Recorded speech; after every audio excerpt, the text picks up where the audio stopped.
Bien, nous voici à la leçon de lecture d'aujourd'hui. Alors, avant de commencer votre lecture, vous allez raconter toute l'histoire des 3 cochons petits depuis le début jusqu'à la fin à l'adulte qui est à côté de vous. Et vous mettez maintenant sur pause. Une fois que vous aurez raconté l'histoire dans le bon ordre, vous ouvrez votre manuel à la page 123, début de l'histoire des 3 cochons petits et du prince charmant. Et vous relisez bien tranquillement la page 123, la page 124, la page 126, la page 127 et la page 128. Et vous vérifiez si votre histoire que vous aviez dans la tête est la bonne histoire, si vous n'avez pas changé des informations de place, si vous avez bien respecté l'ordre des épisodes, etc. Une fois que vous avez fait ça, vous prenez votre fichier de lecture à la page 40 et vous remplissez le numéro 3. Vous avez des étiquettes en haut et vous devez remplir le texte. C'est un texte à trous. D'accord? Donc ça veut dire qu'il faut que vous lisiez aussi le texte.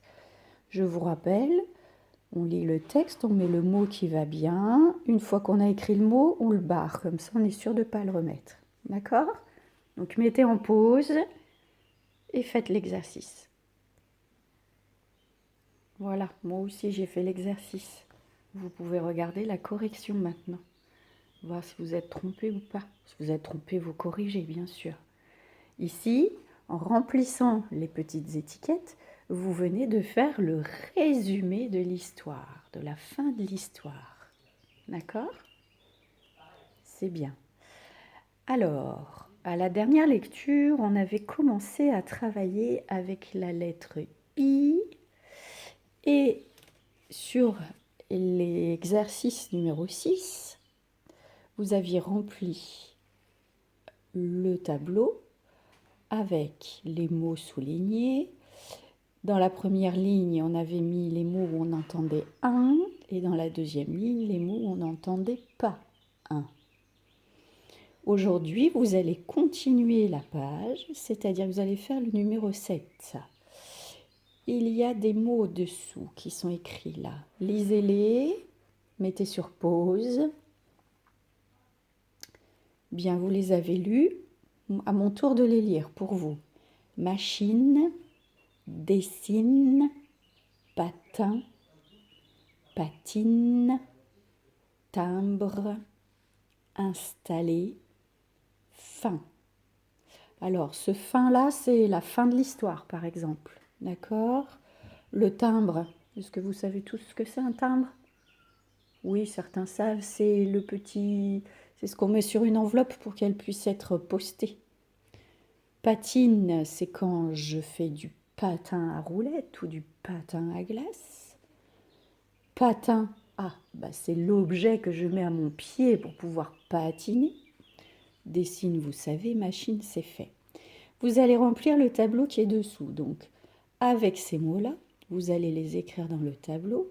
Dans la première colonne, j'entends un. Et dans la deuxième colonne, j'entends in. Vous voyez, ici je vois i et ici je vois n, donc je dois les entendre. In. Alors, vous allez mettre en pause et remplir le tableau. À tout de suite. Allez, voilà la correction.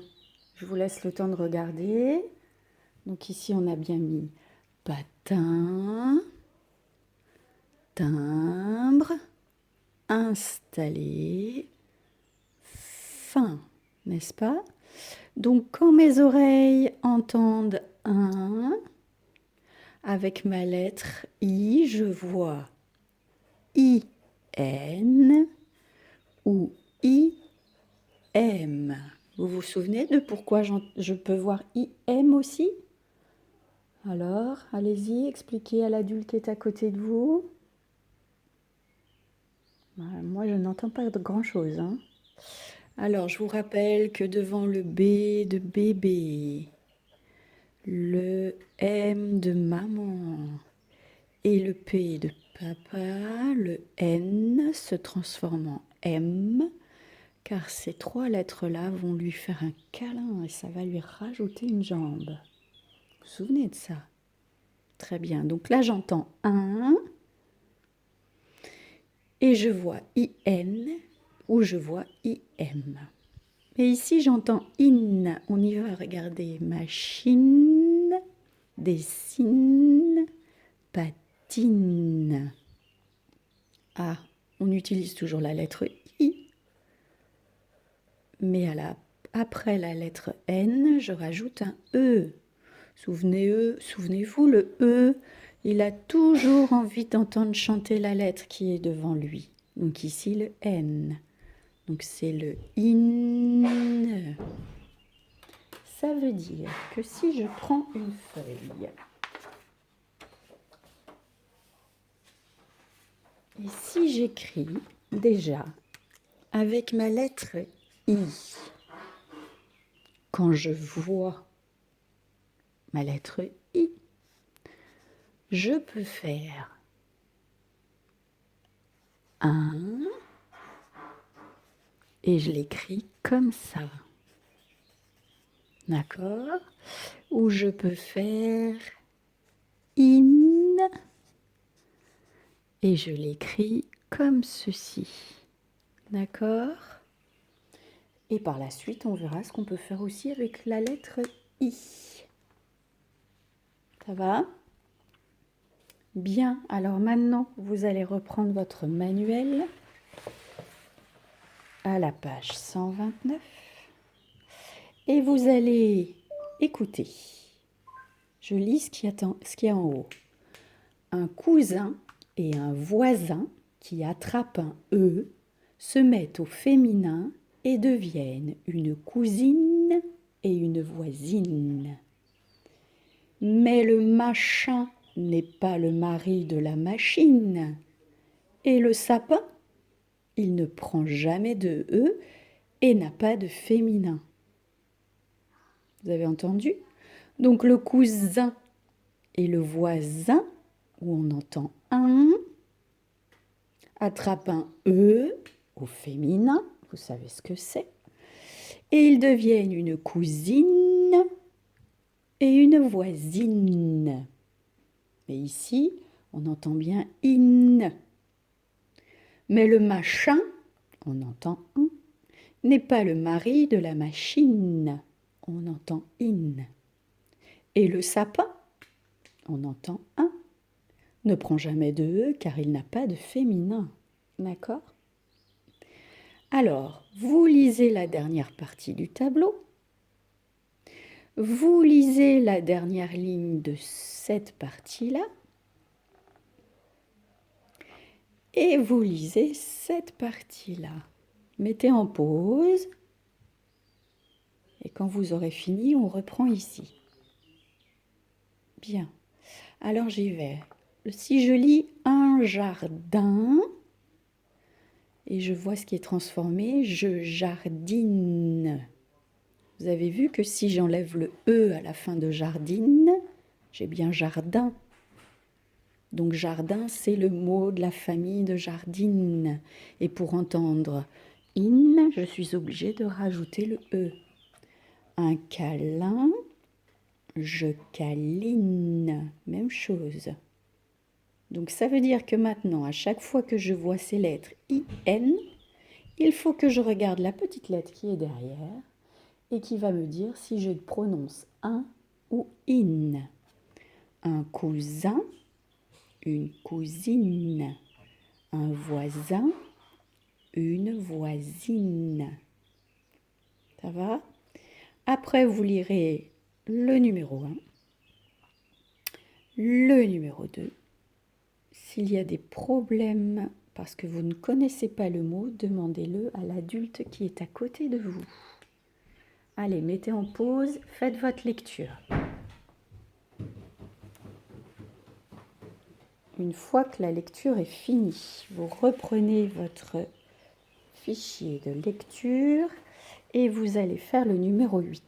Alors, le numéro 8, on doit écrire des mots, je vais vous aider, avec la lettre I et on doit entendre un ou in. Je vous rappelle, pour écrire un, on l'écrit comme ceci, I-N ou I-M, et in, on est obligé de rajouter le E derrière. Allez, lis la question. Comment s'appelle le petit de la poule? Vous avez la réponse? Mais oui, le poussin. On y va. Donc, qu'est-ce qu'on entend? In ou un? On entend un. Donc, on va forcément écrire un. Attention, c'est parti. Pou, p, p, ou. Attention, c'est le de...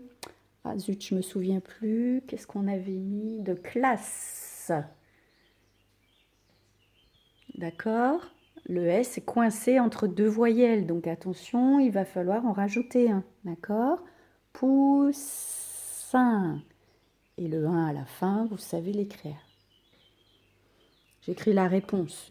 Vous avez mis sur pause si vous avez besoin de plus de temps. Hein. Poussin. Deuxième question. Dans quelle pièce de la maison prépare-t-on les repas? La réponse? Ah, je l'entends pas. Ah, la cuisine, bien sûr. Attention, on y va. On utilise toujours la lettre I. Alors, cuit. Cuit, c'est le Q de cochon. Ça va? Le Q tout simple. Cuit. Z. Ah, ça c'est le Z de oiseau. Oiseau, vous vous souvenez? Z, un seul S. Cuisine. Ça va? Mettez sur pause si vous avez besoin de temps. Je vous écris la réponse. Q de cochon. Cuisine.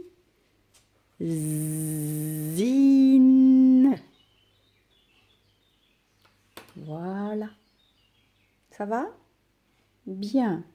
Et pour ceux qui ont envie, vous pouvez faire le numéro 9. Le numéro 9, il faut relier l'expression qui est à gauche avec l'expression qui est à droite. Je vous laisse faire tout seul, sans explication. D'accord? Bien. La séance de lecture est terminée pour le moment. Je vous dis à bientôt.